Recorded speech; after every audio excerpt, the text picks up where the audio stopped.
गुरु प्यारी साध संगत जी, राधा स्वामी। प्यारी साध संगत जी, आप सभी के भीतर बैठे कुल मालिक को प्रणाम। आप सभी को प्रणाम।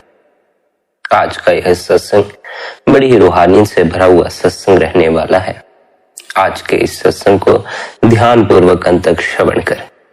सत्संग द्वारा हमें यह समझने को मिलेगा, हमारी जो आंतरिक आंख बंद पड़ी है, हमारे जो आंतरिक कान बंद पड़े हैं, ये क्यों बंद पड़े हैं, इनके खुलने का क्या तरीका है। दरिया साहिब के ये बहुमूल्य वचन हमारे जीवन में रूपांतरण लाने वाले वचन हैं। अपने अपने गुरु महाराज का ध्यान करके सत्संग को ध्यान पूर्वक अंत तक श्रवण करें, सत्संग का आनंद लें। संगत जी, संसारी जीव संतों के सत्संग से दूर रहते हैं। इससे उनकी आंतरिक आंख, उनके आंतरिक कान बंद पड़े रहते। संतों के दर्शन के बिना सच्चा ज्ञान प्रकट नहीं होता और उन्हें कभी भी आवागमन के चक्कर से छुटकारा नहीं मिलता। संसारिक विषय वासनाओं के मुंह में पड़ा हुआ जीव अपनी संसारिक आसक्ति कम न करने के कारण अपने को काल के जाल में और भी ज्यादा कसकर फंसा लेता है और काल द्वारा पकड़ा जाता है। जब काल उसे पकड़ लेता है तब वह रोता और चिल्लाता। जैसे मृग शिकारी के बाजे की मधुर धुन में मगन होकर पकड़ा जाता है, वैसे ही संसार की लुभावनी वस्तुओं के लोभ में पड़कर जीव काल के चंगुल में फंस जाता। सत्संग रूपी अमृत के सरोवर का सुख छोड़कर संसारी जीव विषय तुल्य विषयों के समुद्र में डूबता है और काल के हाथों घोर कष्ट पाता है। संसार की रीति ही ऐसी है कि वह साधुओं को देखकर उठ भागती है तथा सच्चे शब्द के मार्ग को छोड़कर झूठे पदार्थों से प्रेम करती। जो साधुओं से दूर भागता फिरता है, आंतरिक आंखें न खुलने से वह अंधे के समान। उसके पाप और दुष्कर्म इतने बढ़ जाते हैं कि वह सच्ची बात सुन ही नहीं पाता। जो मनुष्य सत्संग रूपी अमृत के सरोवर को छोड़कर विषय रूपी विष के सरोवर में निवास करता है, वह संसार से मुक्त होने के अवसर को खो देता। जो मनुष्य संतों के पवित्र प्रेम को छोड़कर विषय विकारों के रस की याचना करता है, वह 84 लाख योनियों में बार बार शरीर धारण करता। जो संतों के दर्शन के महत्व को नहीं मानते, ऐसे लोग सचमुच ज्ञान विहीन ही होते। उनका ज्ञान तो अधूरा ही समझना चाहिए। जो लोग संतों के पास नहीं जाते, वे नितांत दुखी रहते। जीवों को फंसाने के लिए जम ने बड़ा ही जबरदस्त जाल फैला रखा है। जैसे मृग अपनी कस्तूरी की मादक गंध के नशे से बवाल हो जाता है, वैसे ही जीव अपने अज्ञानवश अंधा हो जाता है और अपने निकट पड़े हुए फंदे को नहीं पहचान पाता। अज्ञान में पड़कर बुरे कर्म करने वाले जीवों को शक्तिशाली काल अपने जाल में फंसा लेता। जो लोग नाम का भजन नहीं करते, वे तो मानो नाम के अमृत को छोड़कर शराब पीते रहते। ऐसे लोग अपने अंदर विष धारण करने वाले विषधर के समान। जो लोग जीव मात्र के प्रति दया भाव के धर्म का पालन नहीं करते, ऐसे जीवों को निर्दयी यम घोर कष्ट देता। सद्गुरु के दिए हुए ज्ञान को जब जीव अपने कानों से सुनता है और उसे अंतर में बसाता है, तभी उसकी मुक्ति की चाह पूरी होती है, अर्थात उसे मुक्ति का सुंदर फल प्राप्त होता। सद्गुरु के सत्संग द्वारा हमारी आंतरिक आंख और हमारे आंतरिक कान खुलते हैं, जो कि बाहर भटकते रहने से अभी भीतर बंद पड़े। सद्गुरु आंतरिक आंख और आंतरिक कान को खोलने के लिए साधक को नाम का भेद समझाता है। नाम परमात्मा की वह शक्ति है जो शब्द धुन के रूप में परमात्मा के आनंद धाम यानी सतलोक से प्रकट होती है। सद्गुरु की कृपा के बिना जीव इस नाम को प्राप्त नहीं कर पाता और बिना इसे प्राप्त किए कोई भी इस भवसागर को पार नहीं कर पाता। सच्चा नाम, जिसे सतनाम कहते हैं, सबका सरताज। यह अविनाशी नाम ही आदि, मध्य और अंत में रहने वाला है। इसकी महिमा युग युग से चली आ रही है। इस नाम या शब्द ने ही धरती, आकाश आदि समस्त रचना को पैदा किया है और यही सबका आधार है। नाम भक्ति हमारे सारे पापों को नष्ट कर देती है। सद्गुरु द्वारा नाम भक्ति का भेद प्राप्त करके हम काल के जाल से निकल जाते हैं तथा परमात्मा के अविनाशी आनंद धाम को प्राप्त कर लेते हैं। काल का जाल तीनों लोकों में फैला हुआ है। वेदों को उत्पन्न करने वाले ओंकार और उसके परे पारब्रह्म तक की रचना महाप्रलय के समय नष्ट हो जाती, पर नाम की नौका हमें इन सब से परे अचल अविनाशी धाम में पहुंचा देती। सभी लोग सत्य या परमात्मा की बात करते हैं, पर जो उस सत्य को पहचान लेते हैं वह भवसागर से पार उतर जाता। वास्तव में सत्य शब्द सतलोक से निकलने वाली वाणी है। इसे कोई सच्चा ज्ञानी गुरु ही पहचान पाता। सद्गुरु के बिना इस सत्य की पहचान नहीं हो सकती और इस सत्य पद का परिचय प्राप्त किए बिना जीव भला अपने असली ठिकाने कैसे पहुंच सकता। दरिया साहिब कहते हैं, ऐ जीव, इस संसार में केवल सतनाम या परमात्मा ही असली सत्ता है। आंतरिक अभ्यास द्वारा इसे अपने अंतर में अनुभव करके ही संसार सागर से पार उतरा जा सकता। सतनाम ही सबका सिरमौर है। आदि मध्य और अंत में केवल यही सुशोभित हो रहा है। यही सत्य है। हे मनुष्य, तू सच्चे नाम के प्रति अपने प्रेम को बढ़ा और अपने चित्त को एकाग्र करके इस नाम को पकड़ ले। शब्द तलवार या बर्छी के समान है, परंतु हमारे हृदय में संसार की जंग लगे होने के कारण शब्द की चमक दिखाई नहीं देती। जब हृदय को मांझकर उसकी सारी मैल दूर कर दी जाती है तो शब्द रूपी तलवार की चमक सामने आ जाती है और हृदय रूपी दर्पण में परमात्मा के दर्शन हो जाते। शब्द ही जीव को मुक्त करके उसका उद्धार करता। शब्द रूपी घोड़े पर चढ़कर ही जीव सतलोक को प्रस्थान करता। जब पवित्र आत्मा शब्द रूपी घोड़े की सवारी करती है तो शब्द से प्राप्त विशुद्ध ज्ञान ही चाबुक का काम करता। इस प्रकार शब्द पर सवार होकर आत्मा विविध स्थानों के बीचों बीच निकलकर सतलोक में प्रवेश कर जाती है। वह शब्द के सहारे ही पवित्र ईश्वर प्रेम का पान करती है। दरिया साहिब कहते हैं कि जिन्हें शब्द ने बंधनों से मुक्त कर दिया है, ऐसी आत्माएं शीघ्र ही अपने मूल धाम पहुंच जाती। शब्द धुन बाण है जिसका निशाना सत्य अर्थात परमात्मा। वही मनुष्य काल के जाल से बच सकता है जो सद्गुरु के माध्यम से शब्द को पहचान लेता।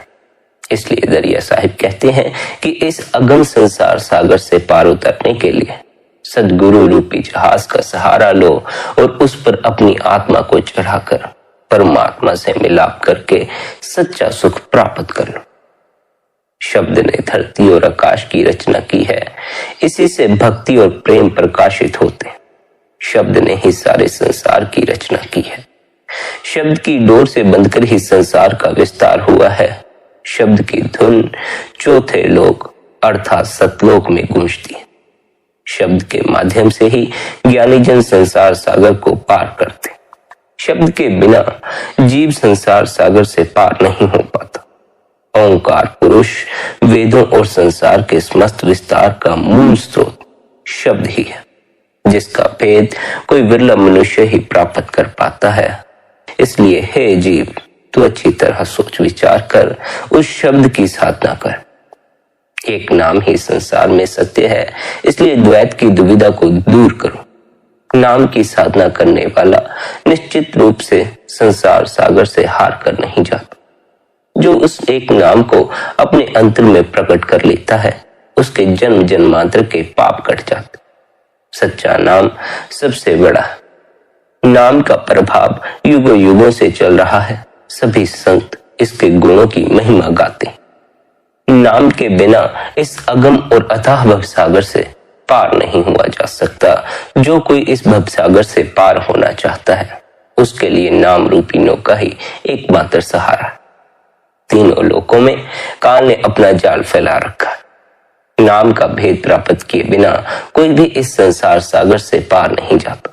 जिसे इस गुप्त शब्द का भेद मिल जाता है, उसे देखकर काल उससे दूर भाग जाता। जब शब्द जागृत हो जाता है तो अंतर में मणियों के प्रकाश के समान उजाला छा जाता है तथा जीव शब्द के सिंहासन पर सवार होकर अपने मूल स्रोत परमात्मा के पास चला जाता। तीनों लोग अज्ञान की डोरी से बंधे हुए हैं। इसमें रहने वालों को अपने अंतर में कुछ भी दिखाई नहीं देता, क्योंकि उनकी आंतरिक आंख बंद है, इसलिए वे अंधे हैं। संत मत में अंधा उन्हें नहीं कहा जाता जो बाहरी आंखों से अंधे हैं, जिन्हें बाहरी आंखों से दिखाई नहीं पड़ता। संत मत में अंधा उन्हें कहा जाता है जिनकी आंतरिक आंख बंद है। जब जीव चेतनीय जागृत हो जाता है तब उसके अज्ञान की डोरी टूट जाती है और तब वह अंतर में सच्चा नाम प्राप्त कर लेता।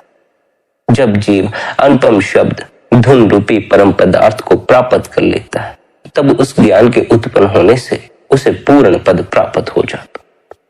नाम एक ऐसा सहारा है जो सदा सच्चा फल देता। प्रेम पूर्वक उसका रसपान करना गूंगे द्वारा गुड़ खाने के समान है, जिसका वर्णन नहीं किया जा सकता। वह रस न तीखा है न मीठा है। उस रस का कोई बयान नहीं है। जो उस रस को चखते हैं उनके लिए दूसरे को समझाना बड़ा कठिन है कि आपको नाम का स्वाद कैसा अनुभव में आएगा। स्वयं ही नाम के स्वाद का अनुभव किया जा सकता है और यह स्वाद, यह अमृत कहीं बाहर नहीं, हमारी देह, हमारे घट में निरंतर बरसता रहता। इसलिए सद्गुरुओं की सारी शिक्षा हमें अपने घट में उतार देने की है, इस देह के भीतर उतार देने की। जो भीतर अमृत बरस रहा है उसका पान करने के लिए भीतर ही जाना होगा। शब्द की प्राप्ति अमृत पीने के समान है। शब्द को सुनने से परमात्मा की प्रत्यक्ष मूर्त प्रकट हो जाती है, जिसे नृत्य द्वारा देखा जाता। दरिया साहिब नाम रूपी परमात्मा की महिमा करते हुए कहते हैं, हे नाम रूपी परमात्मा, तुम जल में हो, भूमि में हो, संसार में सभी जीवों में हो। तुम्हारी ही शक्ति सभी जीवों में कार्य कर रही है, हर जगह कार्य कर रही है। तुम सबके गुण जानते हो, फिर चाहे वह साधु हो या दुष्ट हो। संसार में रहते हुए भी तुम उससे मुक्त हो। तुम संसार के काल के जाल में नहीं फंसते। तुम्हारा कभी विनाश नहीं होता। तुम ही देते हो और तुम ही दिलवाते हो। तुम दया के प्रत्यक्ष स्वरूप हो। तुमने तो मेरी संसार सागर में डूबती नाव को भी तैरने वाली बना दिया है। दरिया साहिब अपने अंतर में विचार करके कहते हैं कि नाम ही जीव का एकमात्र सहारा तथा सृष्टि का वास्तविक करता है। आप कहते हैं, हे नाम रूपी परमात्मा, तुम अनमोल हो, निर्भय और दाता हो। तुम जीवित सद्गुरु के रूप में जीवों के दुख हरने वाले हो। तुम सर्वोपरि हो। तुम सदा सबके ऊपर रहकर सबकी संभाल करते, अर्थात तुम ही संसार के स्वामी हो और तुम्हारी कभी भी मृत्यु नहीं होती। तुम्हारी छत्र छाया सदा सबके सर पर रहती है। तुम शक्तिशाली योद्धा की तलवार के समान। तुम विशाल भुजाओं वाले योद्धा हो और शक्तिशाली काल को मसल डालते। दरिया साहिब कहते हैं, हे साधक, शब्द के बारे में विचार कर। ऐसे शब्द की शरण लेकर तू उस स्थिर या अविनाशी अवस्था को प्राप्त कर जो पारब्रह्म से भी अलग स्थित है। सार शब्द या सच्चा नाम सद्गुरु की कृपा से प्राप्त होता। यह वर्णों या अक्षरों में लिखे जाने वाले या जीभ से उच्चारण किए जाने वाले अक्षरात्मक नाम या वर्णात्मक नामों से भिन्न होता। इसे निअक्षर या धुनात्मक नाम भी कहते। तीनों गुणों से परे होने के कारण इसे निर्गुण नाम भी कहते। सद्गुरु के बताए गए वर्णात्मक नाम के सिमरन से हम सच्चे धुनात्मक नाम को प्रकट कर लेते हैं। जब सिमरन के अभ्यास से मन एकाग्र हो जाता है और भक्ति में दृढ़ता आ जाती है, तब आत्मा की अंदर देखने की शक्ति और आत्मा की अंदर सुनने की शक्ति जागृत हो जाती। अभ्यास द्वारा हमारी आंतरिक आंख खुल जाती है, हमारे आंतरिक कान खुल जाते। इन शक्तियों के सहारे आत्मा अंतर में प्रवेश करती है, अंतर के नजारे देखती है, अंतर की धुनों को सुनती है। अंतर के दिव्य प्रकाश को देखते हुए तथा अंतर की मधुर धुन को सुनते हुए आत्मा आगे बढ़ना शुरू कर देती है। तब हमारी रूहानी यात्रा शुरू हो जाती। प्रेम अमृत को पीकर आत्मा विभोर हो जाती।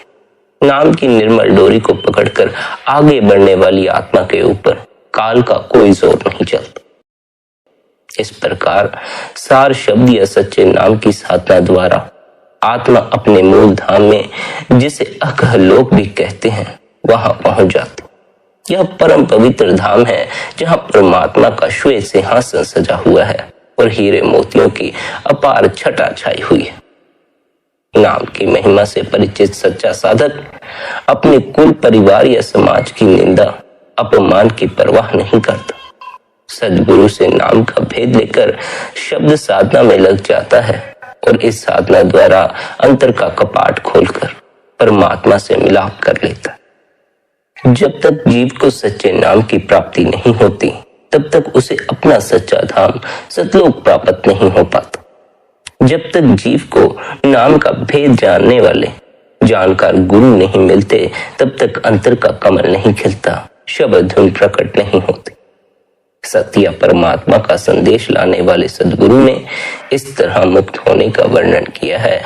उन्होंने सच्चे संत से नाम का भेद प्राप्त कर लेने को ही मुक्ति का मार्ग कहा।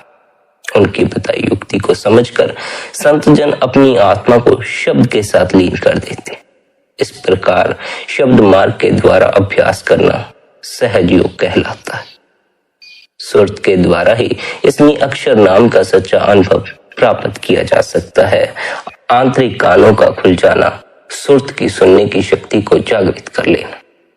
शब्द या नाम को या शब्द के प्रकाश को आप बाहरी आंखों से नहीं देख सकते, बाहरी कानों से नहीं सुन सकते। आपको अपने भीतर के कान सक्रिय करने होंगे, आपको अपनी आंतरिक आंख खोलनी होगी, तब कहीं जाकर अंतस में गूंजता शब्द सुनाई पड़ेगा, उस शब्द का प्रकाश दिखाई पड़ेगा। सच्चे नाम को मोह या जीव से नहीं बोला जा सकता। सद्गुरु के बताए सच्चे अभ्यास के द्वारा उसे भीतर प्रकट किया जा सकता। संसार में ऐसे बहुत से साधु हैं, ऐसे बहुत से योगी हैं और ऐसे बहुत से भिन्न समुदाय के गुरु हैं जो कभी भी अपने शरीर के अंदर स्थित उस शब्द में ध्यान को केंद्रित नहीं करते। मन के एकाग्र होने से भक्ति दृढ़ होती है और तब उस शब्द से मिलाप होता है जो सार वस्तु। उसे प्राप्त करने के लिए पहले ध्यान को पूरी तरह एकाग्र करके स्थिरता पूर्वक आत्मा को ठहराना चाहिए, जैसे धागे को स्थिर करके सुई के छेद से निकाला जाता।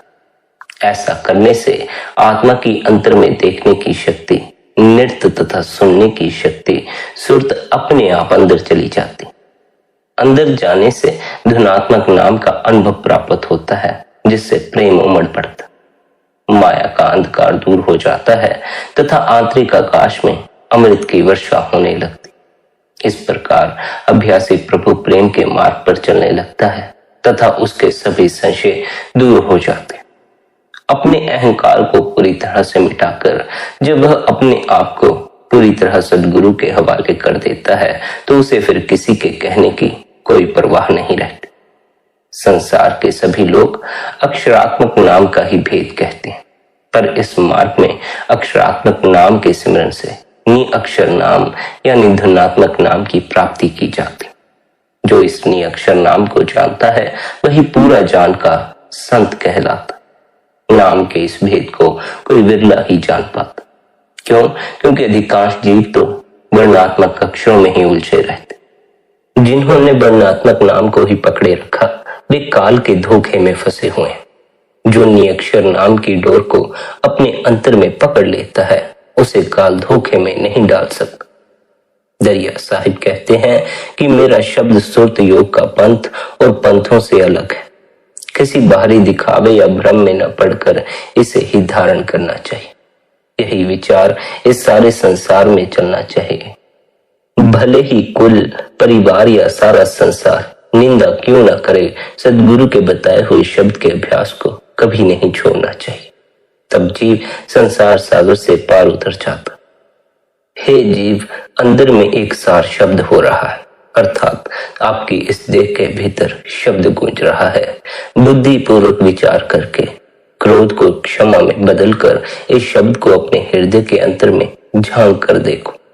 सब लोग परमात्मा से मिलने के लिए वेद, शास्त्र, गीता और पुराणों को ढूंढते फिरते, परंतु जब तक सार शब्द को प्राप्त नहीं किया जाता, इन सब धर्म पुस्तकों को पढ़कर इन पर विचार करना सब कुछ नष्ट करने के समान है। जब तक आप परमात्मा के प्रेम में लीन नहीं होते, तब तक हाथ में कागज और लेखनी लेकर इन ग्रंथों को पढ़ने से, इन्हें लिखने से कोई लाभ नहीं होने वाला। पढ़ने और लिखने से क्या लाभ होता है? पढ़ते और लिखते तो हम स्कूल की किताबें भी हैं, उनसे हमें भीतर शब्द तो सुनाई नहीं पड़ जाता। उन्हें पढ़ने से, पदार्थ के रहस्य को पढ़ने से पदार्थ के रहस्य की झलक तो नहीं मिलती। जो पदार्थ का विश्लेषण करेगा, पदार्थ को तोड़ मरोड़ कर देखेगा, उसे ही पदार्थ के भीतर की खबर लगेगी। जब हम अपनी धर्म ग्रंथों में लिखी बातों को विस्तार से समझेंगे, उनके गहरे में प्रवेश करेंगे, तब कहीं जाकर हम शब्द तक पहुंच सकते। उन्हें ऊपर ऊपर से पढ़ते रहने से हमें कोई लाभ नहीं होने वाला। सदगुरु के दिए हुए पवित्र वर्णनात्मक नामों का सिमरन ही परमार्थी साधना की नींव है। सदगुरु द्वारा दिए हुए वर्णनात्मक नामों का सिमरन करो। प्रेम पूर्वक सिमरन करने से सच्चा धुनात्मक नाम अपने आप ही प्रकट हो जाता। पर इसके लिए हमें तुच्छ सांसारिक विषयों की ओर से अपने ध्यान को हटाकर एकाग्र भाव से भक्ति पूर्वक सिमरन का अभ्यास करना पड़ता। ऐसा नहीं कि आप सिमरन भी कर रहे हैं और भीतर आपके सांसारिक इच्छाएं, सांसारिक वासनाएं घूमे जा रही हैं। अगर भीतर विचार चल रहे हैं संसार के, जुबान कर रही है गुरु के नाम का सिमरन, तो वह सिमरन व्यर्थ चला जाएगा। अगर मन कहीं और है, जुबान कहीं और है, तो सिमरन का कोई लाभ नहीं होता। सिमरन का असल उद्देश्य मन को प्रभु की याद में लगाना। जब तक यह मन सिमरन को नहीं पकड़ेगा, तब तक सिमरन से कोई लाभ पैदा नहीं होने वाला। इसलिए हमें भजन सिमरन करते समय इस बात का खास ध्यान रखना चाहिए कि क्या हमारा मन भी सिमरन में लगा है या नहीं लगा। अगर मन सिमरन में ना लगा हो तो मन को सिमरन में लगा। अगर मन सिमरन में लगा है तब तो अच्छी बात है, तब तो फिर सौभाग्य का क्षण ज्यादा दूर नहीं। मन कभी कहता है बाजार चलो, मन कभी कहता है दोस्तों के पास चलो, मन कभी कहता है टेलीविजन देख लो, मन कभी कहता है ताश खेल लो, मन कभी कहता है कहीं घूम फिर आओ। मन तो कुछ ना कुछ कहता रहता है। जब तक हम इसके कहने सुनने में पड़े रहते हैं, शब्द की धुन हमें सुनाई नहीं पड़ती। मन का शोर बहुत ही ज्यादा। जब तक मन का यह शोर कम ना होगा, भीतर के शब्द को सुन ना पाओगे। मन के इस शोर को कम करने के लिए सिमरन की सहायता ली जाती। सिमरन आंतरिक अभ्यास का सबसे पहला कदम है। सिमरन की कसौटी पर उतरकर ही पता चलता है साधक इस मार्ग पर उन्नति कर पाएगा या नहीं कर पाएगा। अगर साधक अपने मन को सिमरन में ना लगा पाए, तब यह साफ हो जाता है कि वह इस मार्ग पर ज्यादा दूर तक चल नहीं पाएगा। क्यों? क्योंकि अगर सिमरन करते हुए भी मन का जोर ज्यादा है, तो मन तो सदा काल की तरफ ही ले जाने का प्रयास करता। मन अगर बस से बाहर हो तो यह काल की तरफ ही जीव को लेकर जाता। इसलिए इस मन को वश में करना है।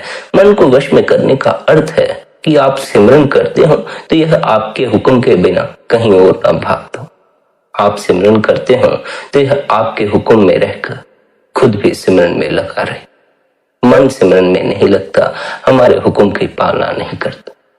हुक्म की पालना इसलिए नहीं करता क्योंकि हम भूल चुके हैं हम इसके मालिक।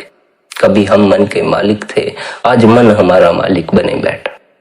कभी हम इसे कहते थे क्या करना है क्या नहीं करना, आज ये हमें सिखाता है क्या करना है और क्या नहीं करना। अधिकांश बार तो ऐसा ही होता है, मन हमसे जो करवाता है उससे जीवन में उपद्रव खड़े होते हैं, दुख खड़े होते। फिर भी हम इस मन के धोखे में इस कदर पड़े हैं कि दुख और पीड़ा सहने के बावजूद हम इस ओर कभी गौर नहीं करते। मन हमें कैसी कैसी यातनाएं दिला रहा है। मन का धोखा बड़ा मजबूत है। यह दुख देकर भी जीव को सुख की आशा में बांधे रखता। यह मन जिसने संसारिक जीवन में उपद्रव खड़े किए, अगर ध्यान में भी इस मन को साथ लेकर बैठ जाओगे, ध्यान में भी इसे भटकने की इजाजत दे दोगे, तो यह ध्यान में भी उपद्रव खड़े कर देगा। ध्यान में बैठोगे लेकिन यह बैठने नहीं देगा, अन्य तरह के ख्याल भीतर खड़े कर देगा, इतने ख्याल भीतर खड़े कर देगा कि फिर कब आप इन विचारों, कल्पनाओं और अपनी इच्छाओं में खो गए, आपको भी खबर नहीं लगेगी। जिस तरह हम सांसारिक जीवन में अपने मन को ढील देते हैं, ध्यान के समय हमें अपने मन को जरा भी ढील नहीं देनी। ध्यान के समय हमें अपने मन को कसकर रखना। अगर ये भागे, इसे भागने से ठहराना है। अगर यह सिमरन से दूर जाए, इसे पकड़ पकड़ कर वापस सिमरन में लगा लेना। सदगुरु के बताए नाम के अभ्यास से जब ज्ञान और भक्ति में दृढ़ता आती है, तब सिमरन किए जाने वाले अक्षरात्मक नाम से ही नी अक्षर या धुनात्मक नाम की प्राप्ति होती। सर्वसमर्थ और जीव के सच्चे स्वामी सत्पुरुष हैं, वे सदा सहायता करते। उनके चरणों में प्रत्येक क्षण लिव लगाए रखनी चाहिए। वे भक्तों पर दया करने वाले और संतों को सुख देने वाले। वे अपने भक्तों के पापों को नष्ट कर देते हैं और जीव अपने निज धाम सतलोक चला जाता। भय को दूर करने वाला नाम हम सभी के शरीर के अंदर मौजूद है। वही अभ्यासी की सहायता करता, वही अभ्यासी को निर्भय करता। सिमरन के द्वारा, सिमरन की सहायता से अमृत के समान नाम की प्राप्ति होती। इसलिए हे जीव, नाम ही तुम्हें अलग लोक दिखाता है। नाम या शब्द के प्रकट रूप सदगुरु के चरणों में ध्यान को लगाए रखो। केवल नाम की गति अथाह तथा अपार है। इसकी शक्ति से कितने ही पापियों का उद्धार हुआ। प्रभु सदा कृपालु और दीन दुखियों पर दया करने वाले, तो भी उनके नाम का सिमरन करके अपने आंतरिक दुखों और दुविधाओं को मिटा ले। नाम सबसे अधिक रस प्रदान करने वाला तथा सभी मणियों का सिरताज। उसके ऐसे गुणों को समझकर हमें उसका सिमरन करना चाहिए। जो जीव प्रेम और भक्ति भाव से शब्द धुन को सुनता है, उसे अमृत में सना हुआ निर्मल रस प्राप्त होता है। संतों के चरणों का आंतरिक दर्शन जीव को पवित्र करता। यह ऐसी मनोकामना पूर्ण करने वाली मणि है जो जीव की सभी चिंताओं को दूर कर देती। जीव को चाहिए कि अपने अंतर में शब्द धुन को सुनकर अंदर ही अंदर उसका आनंद लेता रहे, आंतरिक आंखों से नाम का रस चखता रहे। इस संसार में उसी का जीवन सफल है जिसकी आंतरिक जीव नाम का अमृत पीकर उसके रस के वश में हो जाती। सदगुरु द्वारा दी गई नाम की छाप अर्थात शब्द भेद गोपनीय है। हमें भी इसे गुप्त रखना चाहिए और गंभीरता पूर्वक मौन भाव धारण करके दृढ़ निश्चय के साथ अपने अंतर में नाम की साधना में ध्यान लगाना चाहिए। जो संगत पूछ लेती है कि हमें 5 नाम बता दीजिए कौन से हैं, उन्हें इस बात का स्मरण रखना चाहिए कि हमें सदगुरु द्वारा दिए हुए नाम के भेद को गुप्त रखना चाहिए। जब तक सदगुरु हमें स्वयं 5 नाम का भेद न दे दें, हमें कहीं से ढूंढकर उन 5 नामों का सिमरन नहीं करना चाहिए। असल में सिमरन के शब्दों में खुद की कोई ताकत नहीं होती। जितनी रूहानियत की ताकत होती है वह गुरु से उनमें आती है। जब तक सदगुरु वर्णात्मक अक्षरों में अपनी रूहानियत की ताकत नहीं डालते, तब तक वे वर्णात्मक अक्षर हमें धुनात्मक नाम तक नहीं पहुंचाते। इसलिए जो गुरु खुद ही नाम के भेद तक नहीं पहुंचे होते, वे अपने शिष्यों को अक्षरात्मक नाम का भेद देने के बावजूद नाम तक नहीं पहुंचा पाते। जब स्वयं ही नहीं पहुंचे तो दूसरे को कैसे पहुंचा सकते। वही सदगुरु हमें नाम तक पहुंचा सकता है, उसी सदगुरु के दिए हुए नाम के सिमरन से। वर्णात्मक नाम के सिमरन से हम धुनात्मक नाम तक पहुंच सकते हैं, जो सदगुरु स्वयं नाम से जुड़ा हुआ। रूहानियत जिसके पास है वही दूसरे को रूहानियत से जोड़ सकता। जिसके पास रूहानियत नहीं है वह दूसरे को रूहानियत से नहीं जोड़ सकता। जब तक 5 नामों में सदगुरु की रूहानी ताकत प्रवेश नहीं करती है, तब तक वे नाम जीव के लिए व्यर्थ होते। तब तक जीव उन नामों से कुछ हासिल नहीं कर सकता। इसलिए सभी सत्संगियों को यह उपदेश दिया जाता है कि आप कहीं किसी पुस्तक से 5 नाम पढ़कर उनका अभ्यास करना शुरू ना कर दें, क्योंकि फिर उसके अभ्यास से कोई लाभ नहीं होने वाला। असल ताकत तो सदगुरु की है। सदगुरु द्वारा नाम लेकर उसका हमें अभ्यास करना चाहिए। अगर आपको सिर्फ 5 नाम ही चाहिए तो वे तो आपको कहीं भी मिल जाएंगे, पुस्तकों में मिल जाएंगे, इंटरनेट पर भी मिल जाते। लेकिन अगर आपको धुनात्मक नाम चाहिए तब फिर किसी पूर्ण सदगुरु की शरण में ही जाना होगा। ऐसे सदगुरु की शरण में जिसने स्वयं सिमरन की सहायता से नाम को उपलब्ध कर लिया हो और हमें भी सिमरन की सहायता से नाम को उपलब्ध करने का तरीका समझा। नाम का आंतरिक रहस्य समझाकर सदगुरु अपने शिष्य को इस बात की हिदायत करते हैं कि इस संबंध में अब तुम्हें बिल्कुल मौन और गंभीर रहना चाहिए। इस रहस्य को भूलकर भी किसी को नहीं बताना चाहिए, नहीं तो अभ्यासी काल का ग्रास या शिकार बन जाता। जब अभ्यासी सदगुरु द्वारा दिए वर्णात्मक नाम का सिमरन, वर्णात्मक नाम का अभ्यास प्रेम पूर्ण भक्ति और दृढ़ता के साथ करता है तो वह अपने अंतर में नाम रूपी हीरे को प्रकट कर लेता है, अर्थात उस धुनात्मक नाम से जुड़ जाता। गुरु के बिना ज्ञानी जन भटकते फिरते हैं, उन्हें सच्चे नाम की खबर नहीं लगती। वे सच्चे शब्द की धुन को प्राप्त नहीं कर पाते। सच्चा शब्द ही सार वस्तु है, उसे हासिल करना ही हमारा असल उद्देश्य। शब्द के सहारे परमात्मा जो दया के भंडार हैं, जीव को संसार सागर से पार करते। भक्तों से प्यार करने वाले और संतों को सुख प्रदान करने वाले परमात्मा नाम के प्रभाव से अपने भक्तों का दुख दूर करते। जब दृढ़ प्रेम के साथ नाम का स्मरण किया जाता है तो भक्ति के कारण अर्थात भक्त की भक्ति के वश होकर वह परमात्मा भक्त के अंतर में प्रकट हो जाता। इसलिए दरिया साहिब कहते हैं, हे जीव विचार करके देख, नाम की तुलना किसी अन्य वस्तु से नहीं की जा सकती। संसार में इसकी महिमा अपरंपार। संसार मिथ्या है, केवल एक नाम ही सच। जब नाम के प्रति प्रेम और भक्ति पैदा होती है तो जीव संसार सागर से पार उतर जाता। भय दूर करने वाला नाम ही हमारा एकमात्र सहायक हो सकता। उस नाम के भजन से अंतर की सारी मैल दूर हो जाती। जब चित्त को एकाग्र करके सदगुरु के स्वरूप का ध्यान किया जाता है तो सदगुरु के अनुपम स्वरूप के प्रकाश की शोभा अंतर में छा जाती। जिसकी शब्द के साथ प्रीति लग जाती है वह निश्चित ही फिर संसार सागर में लौट कर नहीं आता। शरीर के अंतर में दोनों बाहों के बीच में स्थित अंतर का कपाट खोल लेने से लगातार हो रही अमृत की छड़ी के साथ अंतर में उठ रही शब्द धुन अपने आप निरंतर सुनाई देने लगती है। नाम के प्रभाव से भक्ति भाव में अनुपम दृढ़ता आ जाती है और सच्चा ज्ञान प्राप्त हो जाता। सार शब्द से प्रेम करके साधक उस स्थान को देख लेता है जहां से वेदों की उत्पत्ति हुई। शेर की तरह सावधान होकर हमेशा अंतर के टंकार को सुनते रहना चाहिए। उससे क्षण भर के लिए भी बेखबर नहीं होना चाहिए। ध्यान के धनुष को पकड़कर शब्द रूपी बाण से आंतरिक लक्ष्य पर कसकर निशाना साधना चाहिए। ऐसा करने से काल निकट नहीं आ सकता। दरिया साहिब कहते हैं, संसार रूपी वन में निवास करने वाली ए आत्मा रूपी चिड़िया, तू उड़ उड़कर एक वृक्ष से दूसरे वृक्ष पर यानी एक जीवन से दूसरे जीवन में बैठती, परंतु सभी जगह दुखी ही हो रही है। एक अत्यंत चमकता हुआ सुंदर वृक्ष है जहां पर अमृत का फल है। अपने प्रियतम परमात्मा के प्रेम को पीकर मग्न हो जाओ, स्वयं को निशावर करके उस फल का स्वाद चख ले।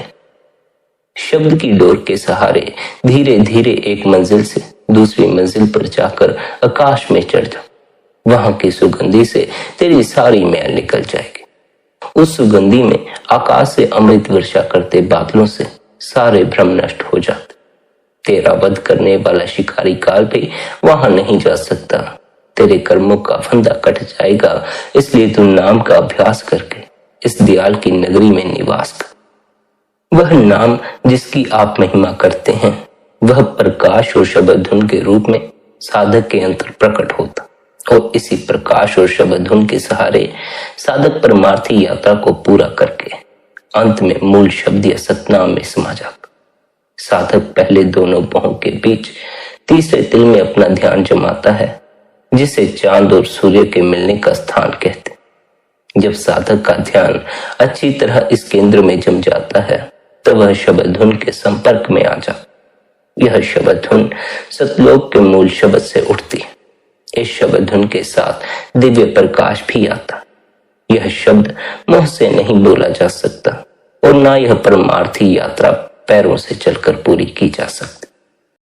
आत्मा अपनी नृत और सुरत नामक दो शक्तियों के सहारे अंदर के प्रकाश को देखती है और शब्द को सुनती हुई परमार्थ की आंतरिक यात्रा तय करती। आंतरिक गगन में उसे सूर्य, चांद और तारे दिखाई पड़ते। झीं झीं की शब्द की धुनकार सुनाई पड़ती। साधक का सिमरन अपने आप चलने लगता है, जिसे अजप आजाप कहते। वह पांचों तत्वों को प्रकट रूप में देखता। इन तत्वों से वह इनके मूल आधार सार शब्द को छांट लेता है और उसके सहारे सहस्रदल कमल नामक केंद्र पर पहुंच जाता। वहां की अपूर्व सुगंधी और शोभा को पाकर जीव आनंद विभोर हो जाता। आगे का मार्ग अधिक सूक्ष्म है। केवल सद्गुरु के प्रति प्रगाढ़ भक्ति और प्रगाढ़ प्रेम के सहारे ही साधक उस सूक्ष्म मार्ग को पार कर सकता।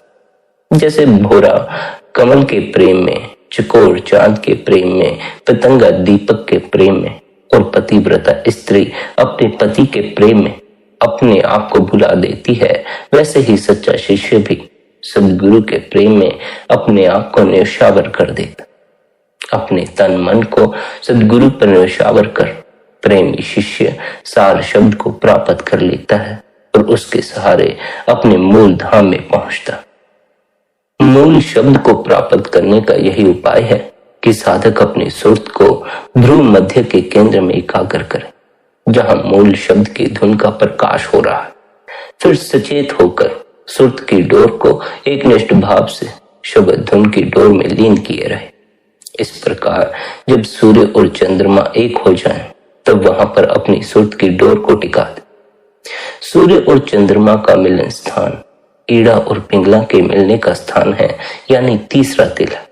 फिर उस स्थान पर जाकर वहां प्रवेश करें जहां वह मूल शब्द निरंतर गूंज रहा है। शब्द का मूल स्रोत उस सहस्रदल कमल के भी ऊपर है, जिसका वर्णन नहीं किया जा सकता। उस स्थान पर शब्द की उत्तम सुगंधी आ रही है, जिसको पीकर आत्मा बहुत ही सुख प्राप्त करती है। सद्गुरु के पास जाकर उनकी शरण लेने, उनकी सेवा करने, उनके कहे अनुसार भक्ति करने तथा उनसे प्रेम करने से यह शब्द प्रकट हो जाता।